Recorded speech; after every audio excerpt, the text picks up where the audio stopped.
తెలుగువారి ఆత్మ గౌరవ నినాదంతో పుట్టిన నా పార్టీ కోసం తెలుగు జాతి సమగ్ర అభివృద్ధి కోసం అంకిత భావంతో నిరంతరం కృషి చేస్తాను. రైతులు నారా లోకేష్ బాబు గారి నాయకత్వం. నమస్కారం, అందరూ కూర్చోండి. కుటుంబ సభ్యులు, సోదరులు మరియు పెద్దలు గారికి మరియు అందరికీ నమస్కారం చేస్తూ వాటి యొక్క ఆవిర్భావ దినోత్సవాలు ప్రతి పల్లెల్లోన, ప్రతి వాడిలోన, ప్రతి పట్టణాల్లోన దిగ్విజయంగా పార్టీ జెండాను ఆవిష్కరిస్తూ పార్టీ పండుగను ఒక అద్భుతమైన ఆవిష్కరించబడుతుంది. ఈ పార్టీకి ముఖ్యంగా పెద్దలు చంద్రబాబు నాయుడు గారు మరియు పేద నాయకుడు లోకేష్ గారు మరియు ముఖ్యులైన మన అభిమానుల గారు స్వర్గీయ ఎన్టీ రామారావు గారు 1982 మార్చి 29వ తేదీ హైదరాబాద్ మహానగరంలో న్యూ ఎమ్మెల్యే క్వార్టర్స్ లో పార్టీ ప్రకటన చేశారు. అది ఒక అద్భుతమైన ముహూర్తం. ఎందుకంటే ఆయన చేతుల మీదుగా ప్రారంభమైన ఈ పార్టీ అనేక చారిత్రాత్మక సంఘటనలకు ప్రత్యక్షంగా కొన్నింటికి, పరోక్షంగా మరికొన్నింటికి కారణభూతమైంది. ఇది ఒక గొప్ప పవిత్రమైన రాజకీయ వ్యవస్థ. రాజకీయాలు చేయడం కోసం పెట్టిన పార్టీ కాదు. ప్రజలను బాగు చేయాలా, పేదలను ఆదుకోవాలా, రైతులకు మేలు జరగాలా, మహిళలు అన్ని రంగాల్లో ముందుకు రావాలా, యువతకు, బడుగు బలహీన వర్గాలకు రాజకీయాల్లో ప్రాధాన్యం లభించాలనే ఆశయాలతో సమాజమే దేవాలయం, ప్రజలే దేవుళ్ళనే నినాదంతో పుట్టిన పార్టీ తెలుగుదేశం పార్టీ. కాబట్టి ఈ పార్టీకి ఎన్ని కష్టాలు వచ్చినా, ఎన్ని ఇబ్బందులు వచ్చినా, ఎన్ని సంక్షోభాలు ఎదురైనా చెక్కు చెదరని రాజకీయ వ్యవస్థగా 44 సంవత్సరాలుగా తన ప్రయాణాన్ని కొనసాగిస్తా ఉంది. ఎప్పటికప్పుడు కొత్త రంగాన్ని ఎక్కించుకుంటూ, పాత వాళ్ళని గౌరవించుకుంటూ, పాత కొత్త కలయికగా పార్టీ ముందుకు సాగుతా ఉంది. 82 మార్చిలో పార్టీ పెడితే 83 జనవరిలోనే మన వ్యవస్థాపక అధ్యక్షులు నందమూరి తారక రామారావు గారు ముఖ్యమంత్రిగా ప్రమాణ స్వీకారం చేశారు.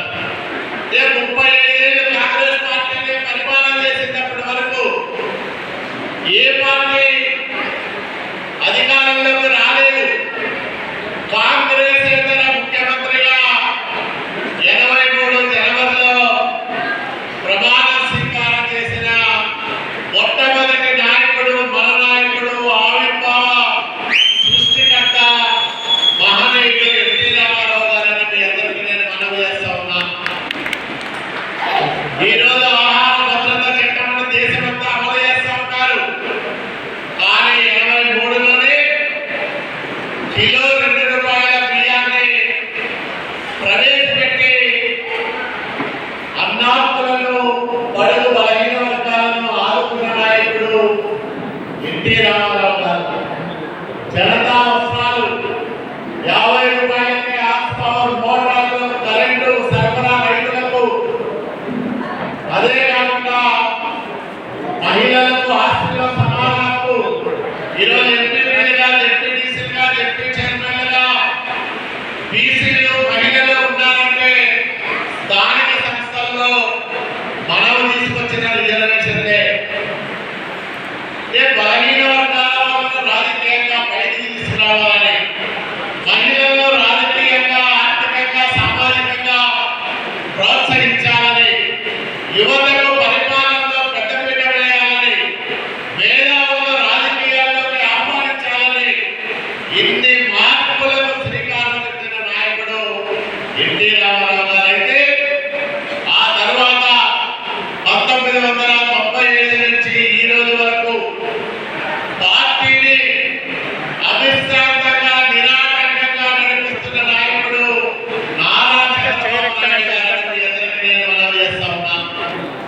ఇంత గొప్ప నాయకులు ఎవరికి దొరకరు.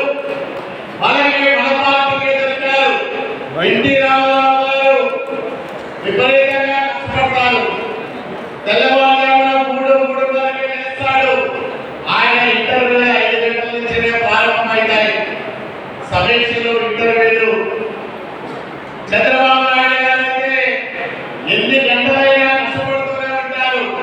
రోజుకు 16 గంటలు, 18 గంటలు నిరంతరం ప్రజల గురించి, రాష్ట్రం గురించి ఆలోచన చేస్తూ పనిచేసే నాయకుడు, మూడో తరం నాయకుడు నారా లోకేష్ బాబు గారు. మనం చూసాం యువగలం పాదయాత్ర ఎన్ని రకాల ఇబ్బందులు పెట్టింది జగన్మోహన్ రెడ్డి ప్రభుత్వం. నిలదొక్కున్నాడు.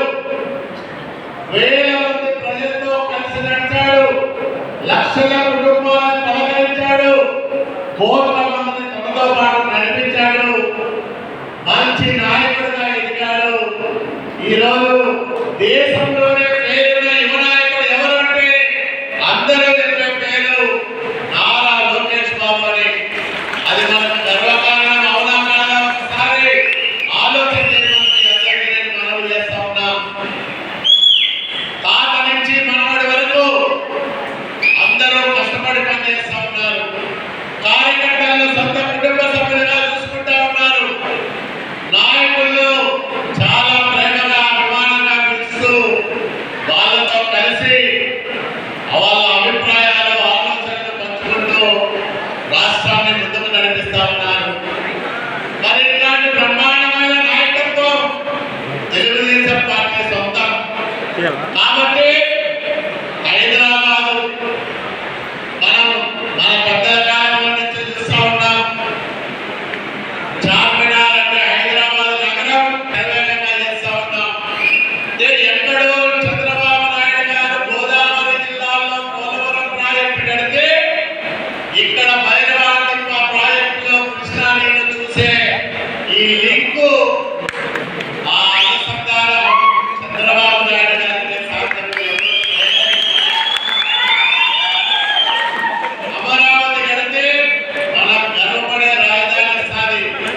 అట్లాగే అక్కడ డబ్బుల ఆదాయం పెరుగుతుంది. ఆ పెరిగిన ఆదాయం మనం రోడ్లు వేసుకోవడానికి, స్కూల్ బిల్డింగ్లు కట్టుకోవడానికి, మనం పెన్షన్ ఇచ్చుకోవడానికి, మన గ్రామీణ ప్రాంతాల్లో, పట్టణాల్లో అభివృద్ధి కార్యక్రమాలు చేసుకోవడానికి ఉపయోగపడుతుందా ఆదాయం కూడా. ఇది పోలవరానికి, అమరావతికి, రాయదుర్గానికి ఉన్న లింక్ అని కూడా మీ అందరికీ నేను మనవి చేస్తా ఉన్నా. మొన్ననే 390 కోట్ల రూపాయల కష్టకాలంలో జలజీవన మిషన్ ని చంద్రబాబు నాయుడు గారు రాయదుర్గానికి మంజూరు చేశారు. 50,000 కుళాయిలను మనం ఇవ్వబోతా ఉన్నాం. ప్రతి ఊరికి, ప్రతి ఇంటికి కుళాయి ఇస్తాం. సురక్షితమైన మంచినీరు సరఫరా చేస్తాం. పిఏబిఆర్ నుంచి నీటిని తీసుకొచ్చి రాయదుర్గం పల్లెల్లో ప్రతి ఇంటికి సరఫరా చేయబోతా ఉన్నామని మీ అందరికీ నేను మనవి చేస్తా ఉన్నా. అలాగే మొన్ననే ఒక కార్యక్రమం కూడా ముందుకు కదిలింది. త్వరలోనే ఉత్తర్వులు వస్తాయి.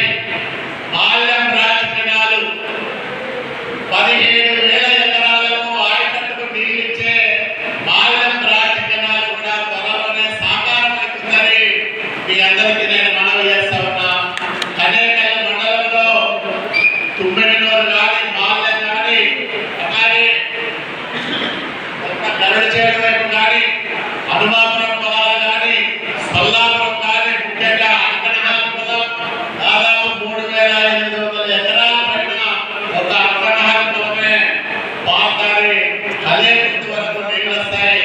ఈ రకంగా అక్కడ గ్రామాలన్నీ కూడా భవిష్యత్తులో సస్యశ్యామలమవుతాయని మీ అందరికీ నేను మనవి చేస్తా ఉన్నా. ఇంకోటి ఆవుదర్ల బ్రాంచ్ కెనాల్, అది కూడా ఈ టర్ములోనే మనం పనులు చేసుకునేదానికి ప్రయత్నం చేస్తా ఉన్నాం. మొన్ననే జిల్లా మీటింగ్ జరిగినప్పుడు కూడా ఈ రెండు మాయలం బ్రాంచ్ కెనాల్, ఆవుదర్ల బ్రాంచ్ కెనాల్ పనులు మంజూరు చేయమని అడిగితే తప్పకుండా చేస్తానని మన నాయకుడు చంద్రబాబు నాయుడు గారు మనకు హామీ ఇచ్చారు. ఎమ్మెల్యేలందరూ కూడా నన్ను అడుగుతా ఉంటారు, సార్ ఏం చెప్తా ఉన్నారు